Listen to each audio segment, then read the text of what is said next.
Well, last week a friend of Mary and mine had dinner with us, and we were catching up with her, and she shared with us a very painful story that happened to her over the Christmas break. Her mother was visiting, and the visit was not an easy one. The mother had treated her daughter cruelly and created a lot of emotional pain in the daughter's life. There was a long history of alcohol addiction and the verbal abuse that goes with that behavior.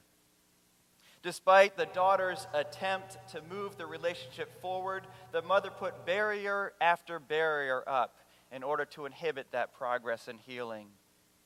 Finally, our friend said she just had thrown her hands up. They were walking through downtown Los Gatos and had come across that store Pharmaca. They went inside, and the young woman went into the bathroom, and she got on her knees, and she prayed, "Me the strength to forgive my mother." Now, not a single one of us would blame the daughter for being bitter toward her mother. But in asking for strength to forgive her mother, she is stepping into the larger healing work of God in the world. After her mother's visit, her mother joined a 12-step program and has been sober ever since. This past week, I ran into Lillian Mosier, a member of our parish who goes to the 5:30 service with her husband, Clyde. We all know Clyde and Lillian Mosier. They are examples of stepping into the larger life with God. In 1980, they lost their son to cystic fibrosis.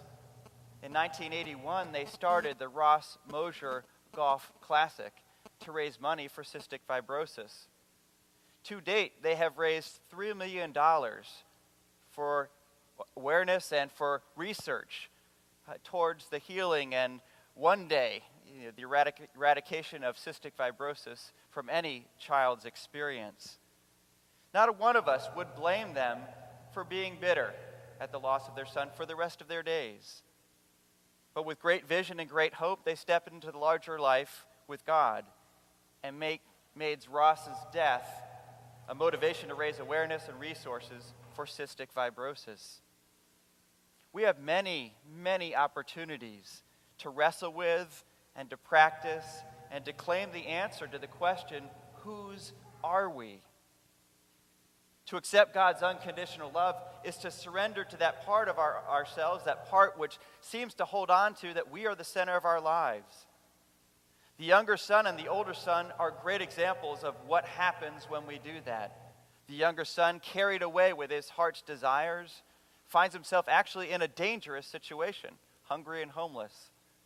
The older son, filled with spite and self-righteousness, ends up at one point not even being able to hear and receive the unconditional love of his father. Now, on a congregational level, what would it mean for us to step into this larger life with God? I suppose the same phrase applies. It's not about us.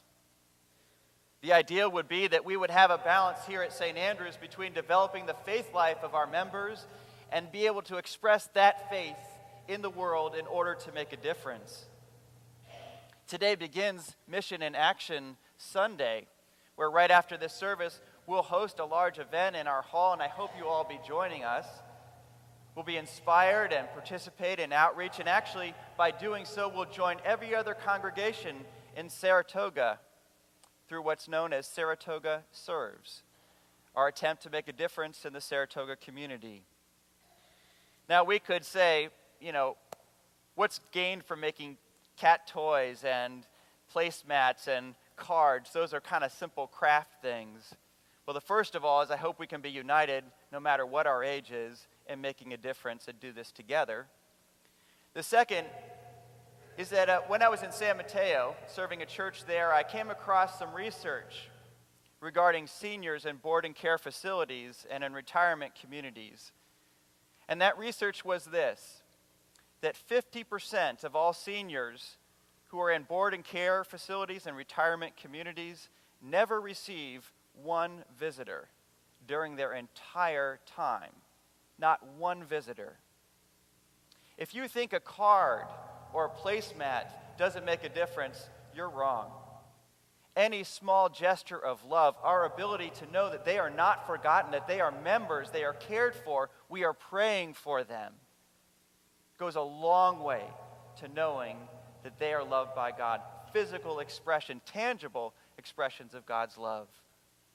So as you make your cat toy, your card for St. Patrick's Day for those who receive Meals on Wheels, or your placemat for the Saratoga Retirement Community, I hope you'll also say a prayer over those items, that they would go with it God's love.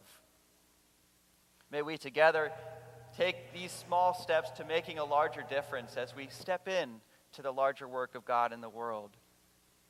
May God use our work and outreach this week for healing, for renewal, and the purpose of his great kingdom. Amen.